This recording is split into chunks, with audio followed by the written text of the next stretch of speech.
নমস্কার ফার্মার বন্ধুরা, আজকের ব্রয়লার ডিমের দামের আপডেট নিয়ে নতুন একটি ভিডিও আপনাদের সামনে নিয়ে আসলাম। তাহলে শুরু করছি। আজ ভারতের বিভিন্ন গুরুত্বপূর্ণ জায়গার ব্রয়লার ডিমের দামের আপডেট হলো। প্রথমেই ত্রিপুরা, প্রতি 100টি ডিমের দাম 615 টাকা, যা আগের থেকে 35 টাকা বেশি।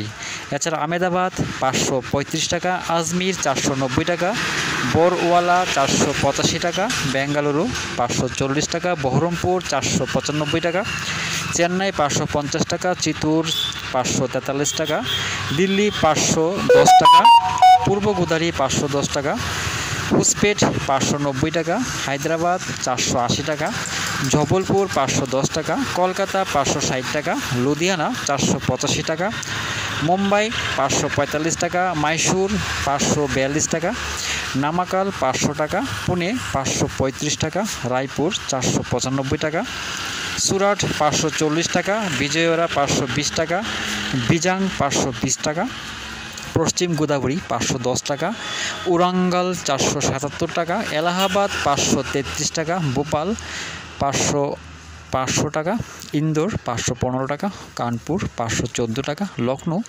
540 টাকা, মুজাফরপুর 530 টাকা, নাগপুর 510 টাকা, পাটনা 530 টাকা, রাঁচি 558 টাকা, বারাণসী 550 টাকা, অরুণাচল 595 টাকা, যা আগের থেকে 35 টাকা বেশি, আসাম 595 টাকা, নাগাল্যান্ড 615 টাকা, মণিপুর 615 টাকা, মিজোরাম 615 টাকা, মেঘালয় 615 টাকা, জম্মু 509 টাকা, বর্ধমান 575 টাকা, শিলিগুড়ি 580 টাকা, প্রয়াগরাজ 540 টাকা, ঔরঙ্গাবাদ 500 টাকা, গোয়ালিয়র 500 টাকা, নদিয়া 510 টাকা, আগ্রা 510 টাকা। দামের এই আপডেট 9 সেপ্টেম্বর পর্যন্ত। সবাই ভালো থাকবেন, সুস্থ থাকবেন। দেখা হচ্ছে পরবর্তী ভিডিওতে।